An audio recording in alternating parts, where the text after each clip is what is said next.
लाहौर के एक आधुनिक इलाके में फराह अपनी माँ और बहन भाइयों के साथ रहती थी। उसके घर के पास एक क्रिकेट ग्राउंड था जहाँ रोज क्रिकेट मैच होते थे। ग्राउंड के साथ टी जना नाम की एक जगह थी और वहीं पास से ट्रेन की पटरी गुजरती थी जहाँ हर थोड़ी देर में ट्रेनें दौड़ती थीं। वो रोजा तो रखती मगर सारा दिन मोबाइल पर लड़कों से बातें करने और गाने सुनने में गुजार देती। घर का कोई काम न करती और जब वालिद समझाते तो मजाक में टाल देती।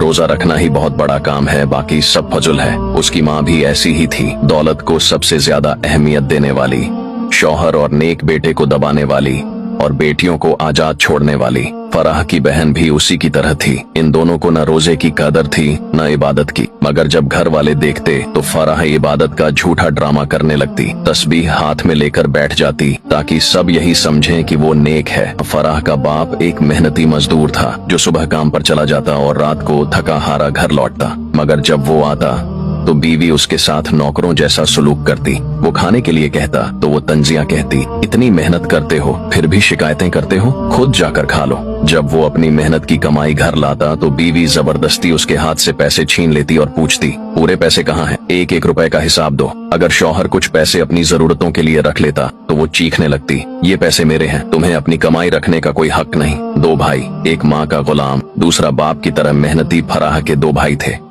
बड़ा भाई जो हमेशा माँ की बात मानता था, उसकी हर बात पर यकीन करता और घर की हर खबर जाकर माँ को बताता। अगर बाप या साजिद कोई बात करते या कोई रिश्तेदार आकर कुछ कहता तो वो फौरन माँ को जाकर खबर दे देता, अम्मी अब्बा ने आज ये कहा, साजिद ने ऐसे बोला, फलां रिश्तेदार ने ये कहा। माँ को उसकी यही आदत पसंद थी और वो उसे सबसे ज्यादा चाहती थी। लेकिन इस बड़े भाई को एक और जुनून था, क्रिकेट। वो हर वक्त क्रिकेट में गुम रहता, जहाँ जाता क्रिकेट क्रिकेट, बस क्रिकेट ही उसकी जिंदगी थी। घर में रहता तो टीवी पर क्रिकेट, बाहर जाता तो दोस्तों के साथ क्रिकेट, और अगर माँ उसे कोई काम कहती तो उसका एक ही जवाब होता, पहले मैच पूरा कर लूं फिर देखता हूँ। दूसरा भाई साजिद जो फराह से कुछ साल बड़ा था, अपने बाप की तरह मेहनती था, रोजाना मजदूरी करता, रात को थका हारा घर आता। वो न माँ का लाडला था न बहनों की तरह आजाद, बल्कि जिंदगी की सख्तियों का सामना कर रहा था। साजिद का निकाह हो चुका था और जब वो रात को आता तो थोड़ा सा वक्त निकालकर अपनी बीवी से मोहब्बत से बातें करता, मगर माँ को ये भी बर्दाश्त न था। वो तंज के तीर चलाती, अब बीवी के बगैर 2 मिनट नहीं रह सकते।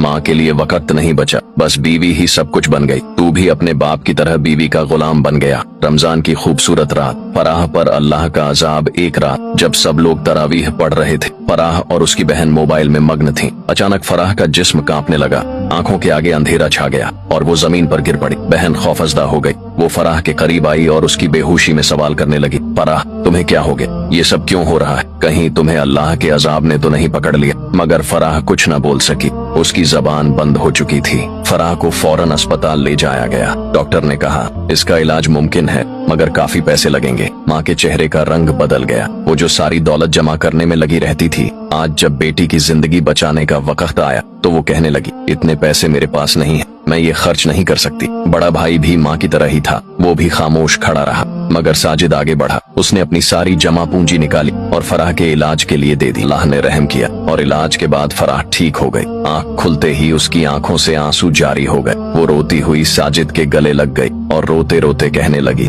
भाई मैंने बहुत गुनाह किए हैं, मैंने बहुत गलत रास्ता इख्तियार किया, मैं अल्लाह से माफी मांगना चाहती हूँ। अब वो मोबाइल छोड़ चुकी थी, मौसीकी और गाने छोड़ चुकी थी, लड़कों से बातें छोड़ चुकी थी और दिल से तौबा कर चुकी थी। वो माँ के पास गई और कहा, अम्मी अल्लाह ने मुझे दूसरा मौका दिया है, आप भी अपनी गलतियों से तौबा कर लें, पैसों की मोहब्बत छोड़ दें, अल्लाह की मोहब्बत इख्तियार कर लें। रमजान हमें सिखाता है कि गुनाह पर पर्दा डालने से कुछ नहीं होता। अल्लाह सब जानता है, लेकिन जो दिल से तौबा करे अल्लाह उसके लिए रास्ते खोल देता है। तौबा का दरवाजा बंद होने से पहले लौट आना ही असल कामयाबी है।